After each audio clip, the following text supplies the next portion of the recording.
Good morning. ಬೆಳಗಿನ ತಿಂಡಿ ready ಆಗ್ತಾ ಇದೆ, ಬ್ರೇಕ್ಫಾಸ್ಟ್ ರೆಡಿ ಆಗ್ತಾ ಇದೆ. ಬೆಳಿಗ್ಗೆ ಎದ್ಬಿಟ್ಟು ಇವತ್ತು ರೆಸಿಪಿ ಶೂಟ್ ಮಾಡಿದೆ, ಹಾಗಾಗಿ ಲಾಗ್ ನನಗೆ ಮಾಡೋದಕ್ಕಾಗಿಲ್ಲ. ಸ್ವಲ್ಪ ಎದ್ದೇಳ್ಬೇಕಿದ್ರೂ ಲೇಟ್ ಆಯಿತು. ಬೇಗ ಎದ್ದೇಳ್ಬೇಕು ಅಂತ ಅನ್ಕೊಂಡಿದ್ದೆ, ಬಟ್ ಒಂದು 6 ಕಾಲಾಗಿದೆ ಎದ್ದೇಳ್ಬೇಕಿದ್ರೇನೆ. ನಂತರ ರೆಸಿಪಿ ಶೂಟ್ ಮಾಡ್ತಾ ಮಾಡ್ತಾ ಆ ವಿಡಿಯೋ ಮಾಡೋದಕ್ಕೆ ಸ್ವಲ್ಪ ಕಷ್ಟ ಆಯಿತು. ಈಗ ರೆಸಿಪಿ ಶೂಟ್ ಮಾಡಿ ಆಗಿದೆ. ಬೆಳಿಗ್ಗೆ ಇವತ್ತು ತಿಂಡಿಗೆ ಕಡುಬು ಮಾಡಿದ್ದೀನಿ. ಹಾಗೆ ಕಡುಬಿಗೆ ಕಾಂಬಿನೇಷನ್ ಆಗಿ ಒಂದು ಗ್ರೇವಿ ತರ ಮಾಡ್ಕೊಂಡಿದ್ದೀನಿ. ಎಲ್ಲ ಮಿಕ್ಸ್ ತರಕಾರಿ ಹಾಕ್ಬಿಟ್ಟು ಒಂದು ಗ್ರೇವಿ ಮಾಡ್ಕೊಂಡಿದ್ದೀನಿ. ನೋಡಿ, ಇದೆರಡು ರೆಸಿಪಿನ ಕೂಡ ಶೂಟ್ ಮಾಡ್ಕೊಂಡಿದ್ದೀನಿ. ಶಾರ್ಟ್ಸ್ ಹಾಕ್ತೀನಿ, ಹಾಗೆ ಇನ್ಸ್ಟಾಗ್ರಾಮ್ ಅಲ್ಲಿ ರೀಲ್ಸ್ ಕೂಡ ಹಾಕ್ತೀನಿ. ನೀವು ಅಲ್ಲಿಂದ ಬೇಕಿದ್ರೆ ರೆಸಿಪಿನ ನೋಡ್ಕೋಬಹುದು. ಈ ತರ ಬ್ರೇಕ್ಫಾಸ್ಟ್ ಇವತ್ತು ನಮ್ದು ಈ ತರ ಇದೆ. ಮಸಾಲ ಸೊಪ್ಪೆಲ್ಲ ಹಾಕ್ಬಿಟ್ಟು ಮಸಾಲ ಕಡುಬು ತರ ಮಾಡ್ಕೊಂಡಿದ್ದೀನಿ. ಸೊಪ್ಪು ಮಕ್ಳು ತಿನ್ನಲ್ಲ ಅಲ್ವಾ ಅಷ್ಟಾಗಿ, ಹಾಗಾಗಿ ಈ ತರ ಮಾಡ್ಕೊಟ್ರೆ ಅದು ಹೊಟ್ಟೆ ಸೇರತ್ತೆ. ಹಾಗೆ ಸೊಪ್ಪು ತುಂಬಾ ಪ್ರೋಟೀನ್ ಇರೋದ್ರಿಂದ ಸೊಪ್ಪಲ್ಲಿ ಹೇಗಾದ್ರೂ ಮಕ್ಳಿಗೆ ಅದನ್ನ ತಿನ್ಸಿದ್ರೆ ತುಂಬಾ ಬೆಸ್ಟ್ ಅಂತ ಅನ್ನಿಸ್ತು. ಸೊ ಹಾಗಾಗಿ ಈ ತರ ಕಡುಬು ಮಾಡ್ಕೊಂಡಿದೀನಿ. ಈ ತಿಂದಾದ್ಲು ತಿನ್ಲಿ ಅಂತ ಅಂದ್ಬಿಟ್ಟು. ಸೊ ಎಲ್ಲಾ ಕೆಲ್ಸಗಳು ಅಲ್ಲಲ್ಲೇ ಇದೆ. ಇಲ್ಲ ಅಂತ ಹೇಳಿದ್ರೆ ಇಷ್ಟೊತ್ತಿಗೆ 8 ಕಾಲಾಗ್ತಾ ಬಂತು. ಇಷ್ಟೊತ್ತಿಗೆ ಎಲ್ಲ ಕೆಲ್ಸಗಳು ಆಲ್ಮೋಸ್ಟ್ ಆಗ್ತಾ ಇತ್ತು. ಎಲ್ಲ ಕಿಚನ್ ಕ್ಲೀನಿಂಗ್ ಎಲ್ಲ ಮಾಡ್ತಾ ಇದೆ. ಇದ್ರ ಜೊತೆಗೇನೆ ಇವತ್ತು ಏನು ಆಗಿಲ್ಲ, ರೆಸಿಪಿ ಶೂಟ್ ಮಾಡ್ತಾ ಇದ್ನ, ಅದೇ ಕೆಲಸ ಆಯ್ತು. ಓಕೆ, ಇವಾಗ ಬೇಗ ಬೇಗ ತಿಂಡಿ ಮುಗಿಸ್ಬೇಕು. ಹಾಗೆ ಇವತ್ತಿನ ಲಾಗ್ ನ ಶುರು ಮಾಡ್ಕೊಳ್ಳೋಣ. ಮನೇಲಿ ಯಾರಾದ್ರೂ ಸೊಪ್ಪು ಇಷ್ಟಪಡಲ್ಲ, ತಿನ್ನಲ್ಲ ಅಂತ ಇದ್ರೆ ಈ ತರ ಮಾಡ್ಕೊಡ್ಬೋದು. ಇದನ್ನ ಸಪ್ರೇಟ್ ಮಾಡುವಷ್ಟು ಟೈಮ್ ಯಾರಲ್ಲೂ ಇರಲ್ಲ, ಹಾಗೆ ತಿನ್ಲೇಬೇಕು. ಸೊ ಹಾಗಾಗಿ ನಾನು ಈ ತರ ಮಾಡಿರುವಂತದ್ದು. ಟೇಸ್ಟ್ ಅಂದ್ರೆ ಜಾಸ್ತಿ ಅಂತ ಹೇಳೋದಕ್ಕಾಗಲ್ಲ, ತೆಂಗಿನಕಾಯಿ ಹಾಕಿದ್ದೆ ಅಲ್ವಾ, ಹಾಗಾಗಿ ಸ್ವಲ್ಪ ಟೇಸ್ಟ್ ಚೆನ್ನಾಗಿ ಬಂದಿತ್ತು. ಬಟ್ ಫ್ಲೇವರ್ ಮಾತ್ರ ಸೊಪ್ಪು ಹಾಕಿರೋದ್ರಿಂದ ಸ್ವಲ್ಪ ಡಿಫ್ರೆಂಟ್ ಆಗಿತ್ತು ಅಂತಾನೆ ಹೇಳ್ಬೋದು. ಹಾಗೆ ತರಕಾರಿ ಗ್ರೇವಿ ಕೂಡ ತುಂಬಾನೇ ಚೆನ್ನಾಗಿತ್ತು, ಕಾಂಬಿನೇಷನ್ ಸೂಪರ್ ಆಗಿತ್ತು.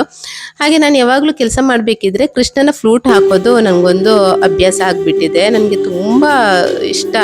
ಬೆಳಿಗ್ಗೆ ಹೊತ್ತು ಈ ಥರ ಮನೆ ಕ್ಲೀನ್ ಮಾಡಬೇಕಿದ್ರೆ ಕೃಷ್ಣನ ಸಾಂಗ್ ಹಾಕಲ್ಲ, ಬರೀ ಮ್ಯೂಸಿಕ್ ಇರುತ್ತೆ, ಫ್ಲೂಟ್ ಮ್ಯೂಸಿಕ್ ಇರುತ್ತಲ್ವಾ, ಮೈಂಡ್ ರಿಲ್ಯಾಕ್ಸ್ ಆಗುವಂಥ ಕೆಲವೊಂದು ಫ್ಲೂಟ್ ಮ್ಯೂಸಿಕ್ ಎಲ್ಲ ಇರುತ್ತೆ.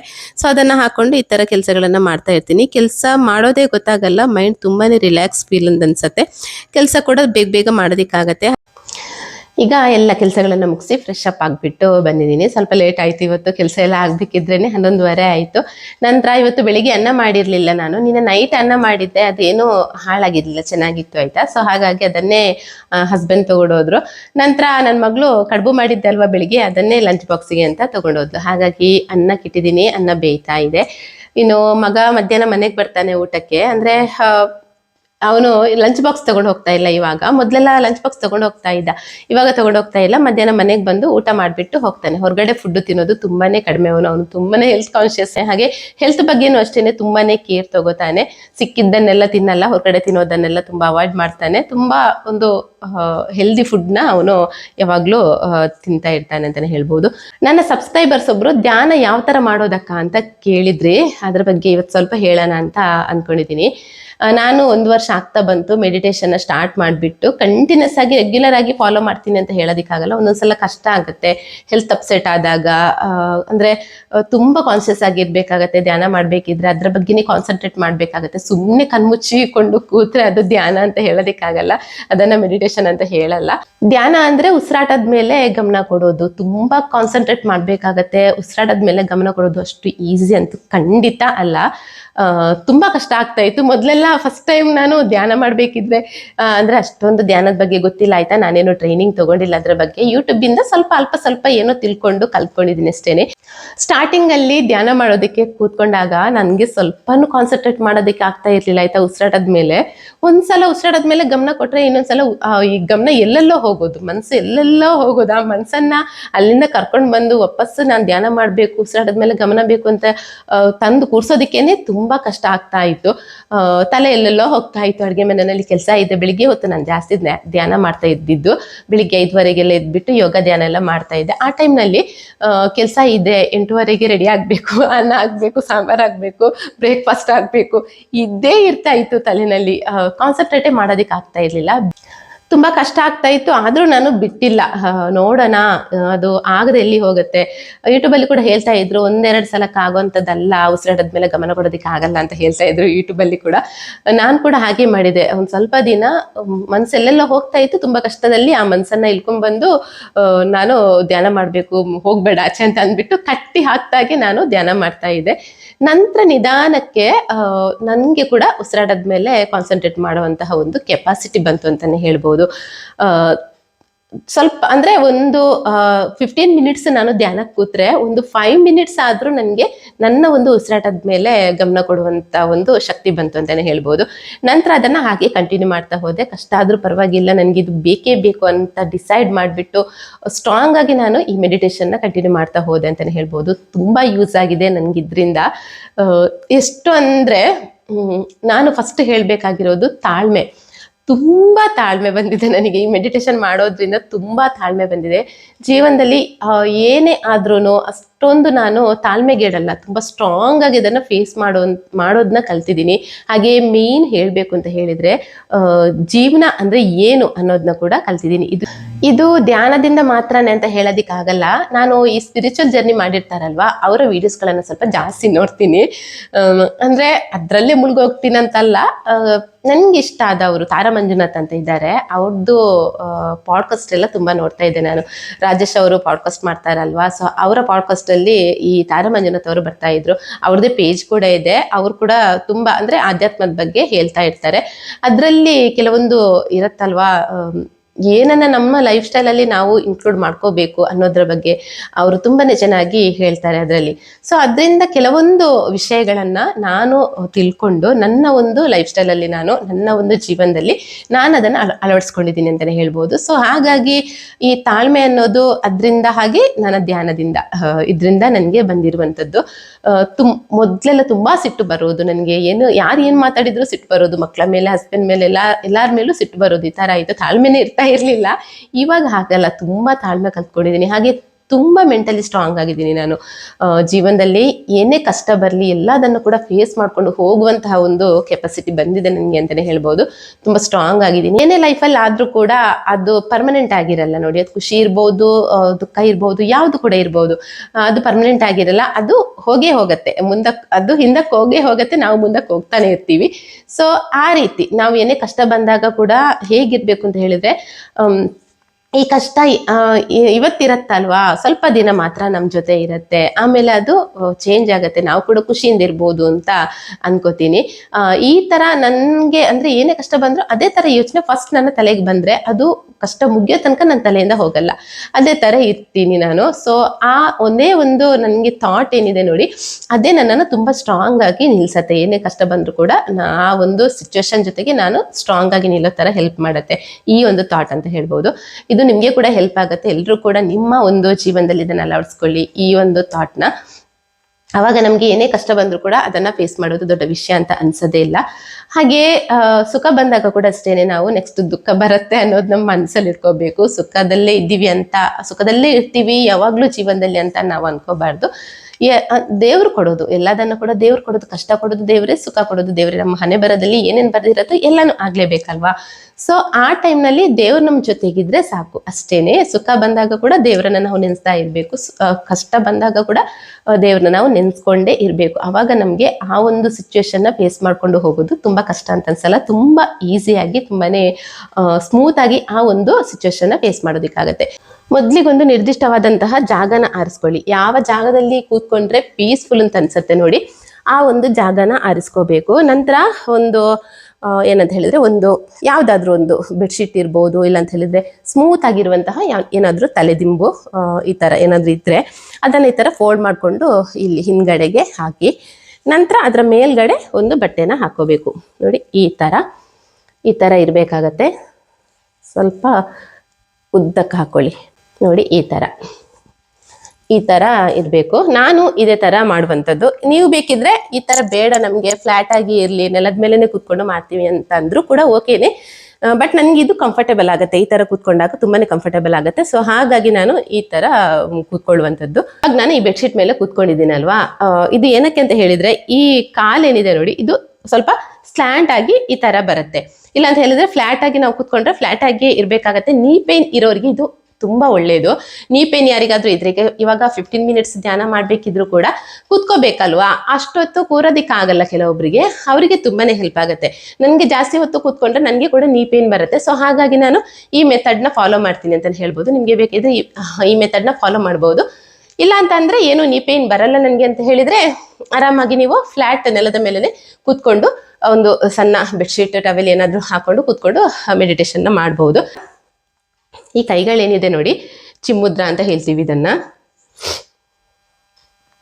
ಈ ಥರ ಈ ಬೆರಳುಗಳನ್ನು ಈ ಥರ ಇಟ್ಕೊಂಡು ನಿಮಗೆ ಬೇಕಿದ್ರೆ ಬ್ಯಾಕ್ ಸಪೋರ್ಟ್ ತಗೋಬಹುದು. ಇಲ್ಲಿ ನಾನು ಜಾಸ್ತಿ ಇದೇ ಜಾಗದಲ್ಲಿ ಮೆಡಿಟೇಷನ್ ಮಾಡುವಂಥದ್ದು. ನನಗೆ ಬ್ಯಾಕ್ ಸಪೋರ್ಟ್ ಬೇಕೇ ಬೇಕು, ಬ್ಯಾಕ್ ಪೇನ್ ಬರುತ್ತೆ. ಸೊ ಹಾಗಾಗಿ ಈ ಥರ ಬ್ಯಾಕ್ ಸಪೋರ್ಟ್ ತಗೊಂಡು ಇದರ ಮೇಲೆ ಹೊರಕೊಂಡೆ, ನಾನು ಬೆನ್ನನ್ನು ಈ ಥರ ಹೊರಕೊಂಡೆ ನಾನು ಧ್ಯಾನನ ಶುರು ಮಾಡ್ತೀನಿ. ಮೊದಲು ಚಿಮ್ಮುದ್ರ ಅಂತ ಹೇಳ್ತೀವಲ್ವಾ, ಕೈನ ಈ ಥರ ಇಟ್ಕೋಬೇಕು. ನಿಧಾನಕ್ಕೆ ಕಣ್ಮುಚ್ಕೊಂಡು ಉಸಿರಾಡೋದಕ್ಕೆ ಶುರು ಮಾಡ್ಕೋಬೇಕು. ಇನ್ಹೇಲ್ ಎಕ್ಸೇಲ್ ಅಂತ ಹೇಳ್ತಾ ಉಸಿರನ್ನ ಮೇಲೆ ತಗೊಳ್ಳೋದು, ಕೆಳಗೆ ಬಿಡೋದು, ಮೇಲಕ್ಕೆ ತಗೊಳ್ಳೋದು, ಕೆಳಗೆ ಬಿಡೋದು, ಅದೇ ಥರ ಮಾಡ್ತಾ ಇರಬೇಕು. ಉಸಿರಾಟದ ಮೇಲೆ ಗಮನ ಇವಾಗಲೇ ಕೊಡಬಾರ್ದು, ಇವಾಗ ಕೊಡೋದಕ್ಕೆ ಕಷ್ಟ ಆಗುತ್ತೆ. ಸೊ ನಿಧಾನಕ್ಕೆ 3 ಸಲ ತಗೋಬೇಕು. ಈ ಥರ 3 ಸಲ ಡೀಪ್ ಬ್ರೀತ್ ಆದ ನಂತರ ಓಂಕಾರನ ಮಾಡಬೇಕು. ನಾನು ಕಡಿಮೆ ಅಂತ ಹೇಳಿದರೆ 10 ಸಲ ಓಂಕಾರನ ಹೇಳ್ತೀನಿ.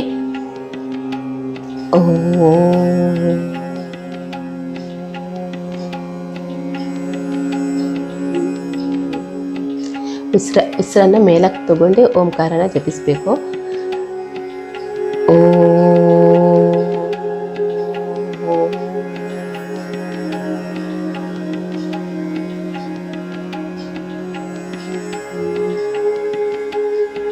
ಈ ಥರ 10 ಸಲ ಓಂಕಾರನ ಹೇಳಬೇಕು. 10 ಸಲ ಓಂಕಾರನ ಹೇಳಿದಾಗ ಒಂದು ಲೆವೆಲಲ್ಲಿ ನಿಮ್ಮ ಒಂದು ಮನಸ್ಸು ಕಂಟ್ರೋಲ್ಗೆ ಬರುತ್ತೆ, ನಿಮ್ಮ ಕಂಟ್ರೋಲಲ್ಲಿ ಇರುತ್ತೆ ಅಂತಲೇ ಹೇಳ್ಬೋದು. ಕೆಲವು ಸಲ ಏನಾಗುತ್ತೆ ಅಂತ ಹೇಳಿದರೆ, ಉಸಿರಾಡಬೇಕಿದ್ರೆ ನಮಗೆ ಕನ್ಫ್ಯೂಷನ್ ಆಗುತ್ತೆ. ಯಾವ ಥರ ಉಸಿರಾಡಬೇಕು, ಜಾಸ್ತಿ ಉಸಿರಾಡಬೇಕಾ, ತುಂಬ ನಿಧಾನಕ್ಕೆ ಉಸಿರಾಡಬೇಕಾ, ಫಾಸ್ಟಾಗಿ ಉಸಿರಾಡಬೇಕಾ, ಅದು ಒಂದು ಕನ್ಫ್ಯೂಷನ್ ಇರುತ್ತೆ. ಅದು ಸ್ಟಾರ್ಟಿಂಗಲ್ಲಿ ಇರುತ್ತೆ, ಆಮೇಲೆ ಸರಿ ಹೋಗುತ್ತೆ, ಅದು ಆಟೋಮೆಟಿಕ್ಕಾಗಿ ಸರಿ ಹೋಗುತ್ತೆ. ನಮಗೆ ಕೂಡ ಗೊತ್ತಾಗುತ್ತೆ ಯಾವ ಥರ ಉಸಿರಾಡಬೇಕು ಅಂತ ಅನ್ನೋದು. ಅದರ ಬಗ್ಗೆ ಜಾಸ್ತಿ ಯೋಚನೆ ಮಾಡೋದಕ್ಕೆ ಹೋಗಬೇಡಿ, ನಿಧಾನಕ್ಕೆ ಉಸಿರಾಡಿ. ಜಾಸ್ತಿ ಜೋರಾಗಿ ಉಸಿರಾಡೋದು ಬೇಡ, ನಿಧಾನಕ್ಕೆ ತುಂಬ ಕಾಮಾಗಿ ಪೀಸ್ಫುಲ್ಲಾಗಿ ಮೈಂಡ್ ತುಂಬ ರಿಲ್ಯಾಕ್ಸ್ ಮಾಡಿಕೊಂಡು ಉಸಿರಾಟನ ಪ್ರಾರಂಭಿಸಬೇಕು. ಈ ರೀತಿ ನಿಧಾನಕ್ಕೆ ಉಸಿರಾಡ್ತಾ ಇರಬೇಕಿದ್ರೆ ನಿಮ್ಮ ಬಾಡಿಯ ಪ್ರತಿ ಒಂದು ಪಾರ್ಟ್ನ ಕೂಡ ರಿಲ್ಯಾಕ್ಸ್ ಮಾಡ್ಕೋಬೇಕಾಗತ್ತೆ. ತಲೆಯ ನೆತ್ತಿ ಭಾಗದಿಂದ ಹಿಡಿದು ಕಾಲಿನ ಹೆಬ್ಬೆರಳಿನ ತುದಿ ತನಕ ನೀವು ಕಂಪ್ಲೀಟ್ ಬಾಡಿನ ರಿಲ್ಯಾಕ್ಸ್ ಮಾಡಬೇಕಾಗತ್ತೆ. ಯಾವ ಥರ ಅಂತ ಹೇಳಿದರೆ, ಮನಸ್ಸಲ್ಲಿ ನಿಮ್ಮ ಇವಾಗ ತಲೆ ಅಂದರೆ ನೆತ್ತಿ ಭಾಗನ ಮನಸ್ಸಲ್ಲಿ ಅದರ ಒಂದು ನೆನಪು ಮಾಡಿಕೊಂಡು ರಿಲ್ಯಾಕ್ಸ್ ಮಾಡ್ಕೋಬೇಕಾಗತ್ತೆ. ನಂತರ ಹಣೆ ಭಾಗನ ನೆನಪು ಮಾಡಿಕೊಂಡು ಹಣೆ ಭಾಗ ರಿಲ್ಯಾಕ್ಸ್ ಅಂತ ಅಂದ್ಬಿಟ್ಟು ಕಂಪ್ಲೀಟಾಗಿ ರಿಲ್ಯಾಕ್ಸ್ ಮಾಡ್ಕೋಬೇಕಾಗತ್ತೆ. ಆ ಫೀಲ್ ನಿಮಗೆ ಬರಬೇಕು. ಇಡೀ ಬಾಡಿ ಪಾರ್ಟ್ ಏನಿದೆ ನೋಡಿ ಕಂಪ್ಲೀಟಾಗಿ ರಿಲ್ಯಾಕ್ಸ್ ಆಗ್ತಾ ಇದೆ ಅಂತ ನೀವು ಫೀಲ್ ಮಾಡ್ಕೊಂಡಾಗ ಏನಾಗುತ್ತೆ ಅಂತ ಹೇಳಿದರೆ, ಡೀಪ್ ಮೆಡಿಟೇಷನ್ಗೆ ಹೋದಾಗ ನಿಮಗೆ ದೇಹ ಇದೆ ಅನ್ನೋದೇ ಮರ್ತೋಗ್ತೀರ ನೀವು. ಬರೀ ಆತ್ಮ ಮಾತ್ರ ಇದೆ, ಉಸಿರಾಟ ಮಾತ್ರ ಇದೆ ಅನ್ನೋ ಥರ ಫೀಲ್ ಆಗುತ್ತೆ ನಮಗೆ. ಇದು ತುಂಬ ಟೈಮ್ ಬೇಕಾಗುತ್ತೆ ಈ ಥರ ಮಾಡಬೇಕಿದ್ರೆ. ನಿಧಾನಕ್ಕೆ ಮಾಡ್ತಾ ಇದು ಅಭ್ಯಾಸ ಆಗೋಗತ್ತೆ. ದೇಹನೇ ಇಲ್ಲ, ಬರೀ ಉಸಿರಾಟ ಮಾತ್ರ ಇದೆ, ಉಸಿರು ಮಾತ್ರ ಇದೆ, ಬರೀ ಆತ್ಮ ಮಾತ್ರ ಇದೆ ಅನ್ನೋ ಥರ ಫೀಲ್ ಆಗುತ್ತೆ. ಅವಾಗ ನಾವು ಡೀಪ್ ಮೆಡಿಟೇಷನ್ಗೆ ಹೋಗಿದ್ದೀವಿ ಅಂತ ಅನ್ಕೋಬಹುದು. ಸೊ ಈ ಥರ ಧ್ಯಾನ ಮಾಡುವಂತಹ ಒಂದು ಕ್ರಮ ನಾನು ಕಲ್ತುಕೊಂಡಿರೋ ರೀತಿ ಇದೇ ಥರ ಇದೆ. ನಾನು ಮಾಡೋ ಧ್ಯಾನ ಇದೇ ಥರ ಇರುತ್ತೆ. ಇದರಲ್ಲಿ ಏನಾದರೂ ತಪ್ಪಿದ್ರೆ ಕ್ಷಮಿಸಿ. ನಿಮಗೆ ಕೂಡ ನಿಮ್ಮಲ್ಲಿ ಕೆಲವರಿಗೆ ಗೊತ್ತಿರ್ಬೋದು ಧ್ಯಾನ ಯಾವ ಥರ ಮಾಡೋದಂತ. ಏನಾದರೂ ತಪ್ಪಿದ್ರೆ ನನಗೆ ಕಮೆಂಟ್ಸ್ ಮಾಡಿ, ನಾನು ಕೂಡ ತಿಳ್ಕೊತೀನಿ. ನಾನು ಜಾಸ್ತಿ ತಿಳ್ಕೊಂಡಿಲ್ಲ, ಅಲ್ಪ ಸ್ವಲ್ಪ ಎಲ್ಲ ತಿಳ್ಕೊಂಡು ಯೂಟ್ಯೂಬಲ್ಲೇ ನೋಡ್ಕೊಂಡು ನಾನು ಮಾಡುವಂಥದ್ದು. ಇನ್ನು ಯಾವುದೇ ರೀತಿಯಾದಂತಹ ಮೆಡಿಟೇಷನ್ ಯೋಗ ಕ್ಲಾಸ್ಗೆಲ್ಲ ನಾನು ಸೇರ್ಕೊಂಡಿಲ್ಲ. ನಮಗೆ ಸರಿಯಾದ ಒಂದು ಕ್ಲಾಸ್ ಸಿಗ್ತಾ ಇಲ್ಲ ನಮ್ಮ ಸಿಟಿನಲ್ಲಿ. ಸೊ ನೋಡಬೇಕು, ನನ್ನ ಫ್ರೆಂಡ್ ಒಬ್ಬರು ಕ್ಲಾಸ್ ಸ್ಟಾರ್ಟ್ ಮಾಡಬೇಕು ಮಾರ್ಚಿಂದ ಅಂತ ಹೇಳಿದ್ದಾರೆ. ಪಿರಮಿಡ್ ಧ್ಯಾನನ ನಾವು ಮಾಡೋಣ ಅಂತ ಹೇಳಿದ್ದಾರೆ.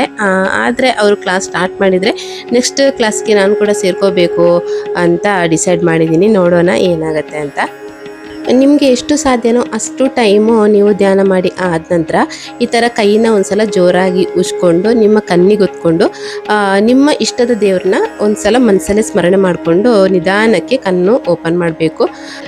ಧ್ಯಾನ ಅಂತ ಹೇಳಿದ್ರೆ ಇಷ್ಟೇನೆ, ಇದಕ್ಕಿಂತ ಜಾಸ್ತಿ ನನಗೆ ಗೊತ್ತಿಲ್ಲ. ನಾನು ಎಷ್ಟು ತಿಳ್ಕೊಂಡಿದ್ದೀನೋ ಅಷ್ಟನ್ನ ನಿಮಗೆ ಕೂಡ ಹೇಳಿದ್ದೀನಿ. ಹಾಗೆ ನಾನು ಯಾವ ಥರ ಧ್ಯಾನ ಮಾಡ್ತೀನಿ ಅನ್ನೋದನ್ನ ಇನ್ ಡಿಟೇಲ್ ಆಗಿ ನಿಮಗೆ ತಿಳಿಸಿದ್ದೀನಿ. ನಾನು ಅದೇ ಥರ ಮಾಡುವಂಥದ್ದು, ಅದಕ್ಕಿಂತ ಜಾಸ್ತಿ ನನಗೇನು ಗೊತ್ತಿಲ್ಲ. ಧ್ಯಾನ ಅಂತ ಹೇಳಿದ್ರೆ ತುಂಬಾನೇ ಡೆಡಿಕೇಶನ್ ಬೇಕಾಗತ್ತೆ. ಒಂದೆರಡು ದಿನಕ್ಕೆ ಧ್ಯಾನ ಮಾಡೋದಕ್ಕೆ ಸಾಧ್ಯ ಅಂತ ಹೇಳಿದ್ರೆ ತುಂಬಾನೇ ಕಷ್ಟ, ಅದು ಸಾಧ್ಯ ಇಲ್ಲ. ತುಂಬಾ ಪೇಷನ್ಸ್ ಬೇಕಾಗತ್ತೆ, ಕಾನ್ಸಂಟ್ರೇಟ್ ಬೇಕಾಗತ್ತೆ, ಫೋಕಸ್ ಬೇಕಾಗತ್ತೆ ಧ್ಯಾನದ ಮೇಲೇನೆ. ಸೊ ಈ ತರ ಸ್ವಲ್ಪ ಅಂದ್ರೆ ಕಂಟಿನ್ಯೂಸ್ ಆಗಿ ನಾವು ಮಾಡ್ತಾ ಬಂದಲ್ಲಿ ಅದು ಸಾಧ್ಯ ಆಗತ್ತೆ. ನಾನು ಇವಾಗ ಯಾವ ತರ ಮಾಡ್ತೀನಿ ಧ್ಯಾನ ಅನ್ನೋದನ್ನ ತೋರಿಸಿದ್ದೀನಿ ಅಲ್ವಾ. ಆ ತರ ಮಾಡೋದು ಕಷ್ಟ ಅಂತ ಅನ್ನಿಸ್ಬೋದು ಕೆಲವೊಬ್ಬರಿಗೆ. ಸ್ವಲ್ಪ ಸ್ವಲ್ಪ ಧ್ಯಾನ ಮಾಡ್ತಾ ಇರೋರಿಗೆ ಇದು ಅಷ್ಟು ಕಷ್ಟ ಅಂತ ಅನ್ಸಲ್ಲ. ಧ್ಯಾನನೇ ಮಾಡದೇ ಇರೋರಿಗೆ, ಇನ್ನು ಸ್ಟಾರ್ಟ್ ಮಾಡ್ಬೇಕು ಅನ್ನೋರಿಗೆ ಇದನ್ನ ನೋಡ್ಬೇಕಿದ್ರೆ ಸ್ವಲ್ಪ ಕಷ್ಟ ಅಂತ ಅನ್ನಿಸ್ಬೋದು. ಅಂತವ್ರು ತುಂಬಾ ಈಸಿಯಾಗಿ ಸ್ಟಾರ್ಟ್ ಮಾಡ್ಬೋದು. ಯಾವ ತರ ಅಂತ ಹೇಳಿದ್ರೆ, ಇವಾಗ ಕೂತ್ಕೊಳ್ಳುವಂತಹ ಪೊಸಿಷನ್ ನಿಮ್ಗೆ ಬಿಟ್ಟದ್ದು, ಯಾವ ತರ ಬೇಕಿದ್ರು ಕೂತ್ಕೋಬಹುದು. ನಿಧಾನಕ್ಕೆ ಕಣ್ಮುಚ್ಚಿ ತೋರಿಸ್ಕೊಡ್ತೀನಿ. ತುಂಬಾ ಈಸಿಯಾಗಿ ಈ ತರ ಕೂಡ ಮಾಡ್ಕೋಬಹುದು. ನಿಮ್ಮಲ್ಲಿ ಟೈಮ್ ಇಲ್ಲ ಧ್ಯಾನ ಮಾಡೋದಕ್ಕೆ ಅಂತ ಅಂದಾಗ ಒಂದು 10 ಮಿನಿಟ್ಸ್ ಈ ತರ ಬೇಕಿದ್ರು ಮಾಡ್ಕೋಬಹುದು. ಆ ತರ ಕೂತ್ಕೊಂಡು ನಿಧಾನಕ್ಕೆ ಕಣ್ಮುಚ್ಕೊಂಡು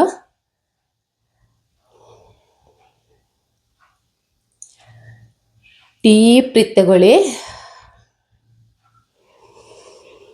ಇನ್ಹೇಲ್, ಬ್ರೀತ್ನ ಅಲ್ಲೇ ಸ್ಟಾಪ್ ಮಾಡಿ, ಓಕೆನಾ. ಬ್ರೀತ್ನ ಕೆಳಗೆ ಬಿಡಬೇಡಿ, ಅಲ್ಲೇ ನಿಮ್ಮ ಕಾನ್ಸಂಟ್ರೇಟ್ ಅಲ್ಲೇ ಇರಲಿ. ಎಕ್ಸೇಲ್,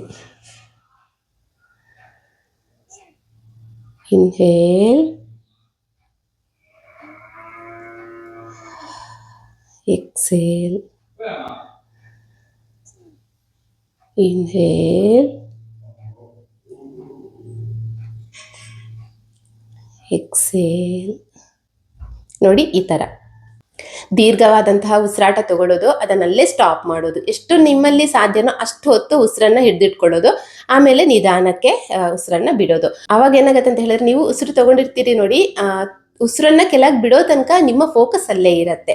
ಸೊ ಇದು ಕೂಡ ಒಂದು ಮೆಡಿಟೇಷನ್ನೇ. ಇದನ್ನ ಕೂಡ ಮೆಡಿಟೇಷನ್ ಅಂತಾನೆ ಹೇಳ್ತಾರೆ.